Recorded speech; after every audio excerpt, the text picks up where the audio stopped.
Welcome to our channel. You watching News Bharat 24 hours. We search for truth every day. Today our special news is Mr. Ruvius is the senior Congress leader in charge of the Satyagraha against Rahul Ji's disqualification in Kupwara to bring back democracy throughout India. Thank you. The news is from the Kashmir, Srinagar, and our journalist Rehana, and with me, Riyanka.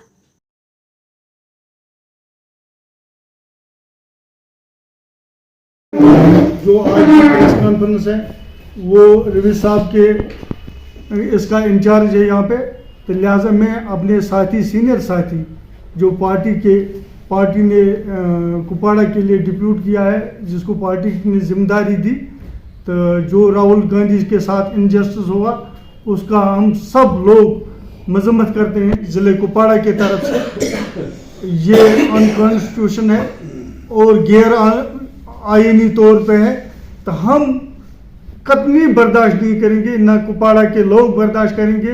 हम इसको मजम्मत करते हैं। अब मैं अपने senior साथी और जो प्रेस कॉन्फ्रेंस के इंचार्ज हमारे रवि साहब आए हैं, ये अपने ख्यालात का इजहार करें, इस पे यही बात करेंगे।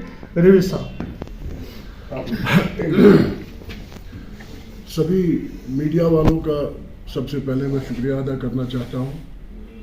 आज का जो हमारा प्रेस कॉन्फ्रेंस यहाँ पे है, ये एक सत्याग्रह का प्रोग्राम हमारा है। जिस तरह से आप देख रहे होंगे पीछे राहुल जी के साथ जो ज्यादतियाँ हो रही है उसके रिलेटेड हमारा सत्याग्रह है। ये सत्याग्रह एक जंग है। ये जंग उन अनासरों के खिलाफ है जिन्होंने डेमोक्रेसी का खून करने का जिम्मा अपने कांधों पे लिया हुआ है।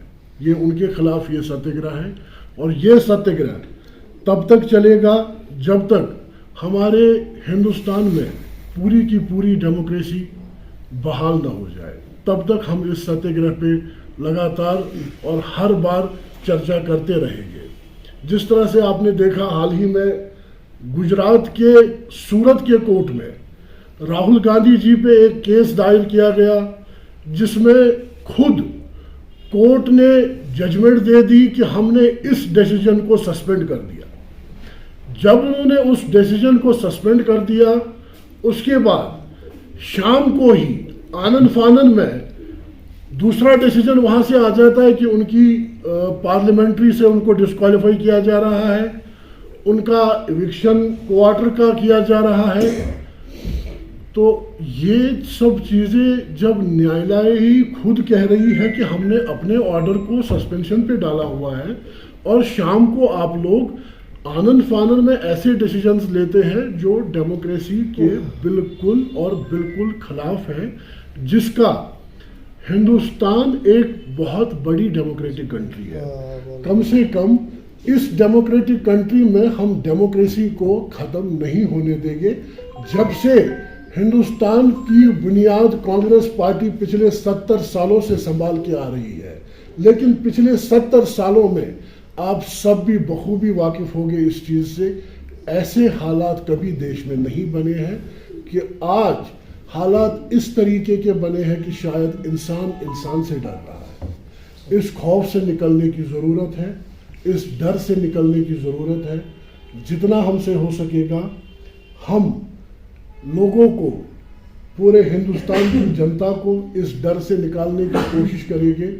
हमारे प्रधानमंत्री साहब जो हमेशा डिजिटल इंडिया की बात करते हैं, कहीं ना कहीं उनके हर भाषण में ये सुनने को आता है डिजिटल इंडिया, लेकिन बदकिस्मती की बात ये है कि वो डिजिटल इंडिया के फाउंडर मेंबर जो है राजीव गांधी जी, उनका नाम कभी नहीं लेते।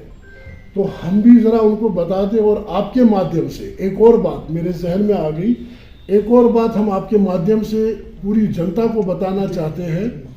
इस डिजिटल इंडिया का आप प्रयोग कीजिए, और इसी डिजिटल इंडिया से आप ज़रा अपनी डेमोक्रेसी का इंडेक्स चेक करिए। जब आपके हाथ में गैजेट्स हैं, आज वो ज़माना नहीं है, डेमोक्रेसी के गैजेट्स चेक करिए, डेमोक्रेसी इंडेक्स चेक करिए, आपको समझ आएगा हमारा देश कहाँ पे है, लेकिन हर अंधेरे के बाद उजाला है, हर काली रात के बाद सवेरा है। उसी उम्मीद से कांग्रेस पार्टी कभी रुकेगी नहीं, न कभी रुकी है, न कभी रुकेगी। और आने वाले वक्त में जब तक हम पूरी तरह से हिंदुस्तान की डेमोक्रेसी का बहाल नहीं करेंगे, हम इसी तरह यहाँ पे जो हमारा प्रोग्राम है, जो प्रदर्शन हम कर रहे हैं, जो प्रेस कॉन्फ्रेंस कर रहे हैं, ज़रूरत पड़ने पे हम सड़कों पे भी ये प्रेस कॉन्फ्रेंस करेंगे और सड़कों पे भी आएंगे। और साथ में जो आपने ये डिसीजन लिया राहुल गांधी की कोठी की इविक्शन का, ये आप एक चीज़ दिल से निकाल लीजिए, राहुल गांधी को आप कोठी से निकाल सकते हैं, राहुल गांधी को आप अवाम के दिल से नहीं निकाल सकते हैं। इस बात को अपने दिमाग और जहन में और दिल में गांठ बांध के रख दीजिए। आप लाख कोशिश करें, उनको क्वार्टर से निकाल दीजिए, उनको एविक्शन से वहां से आप हटा दीजिए, आप पार्लियामेंट्री से उनको डिस्क्वालीफाई कर सकते हैं, लेकिन आप उनको लोगों के दिल से नहीं निकाल सकते हैं।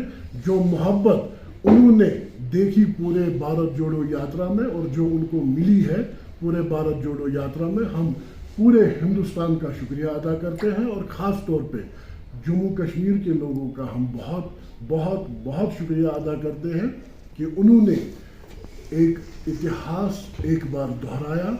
ये मैंने अपने चाइल्डहुड में सुना हुआ था, जब यहाँ पे शेख साहब का टाइम था, शायद उस टाइम पे इतना मॉब सड़कों पे देखा गया है, तो आज की डेट में भी वही मॉब सड़कों पे देखा गया।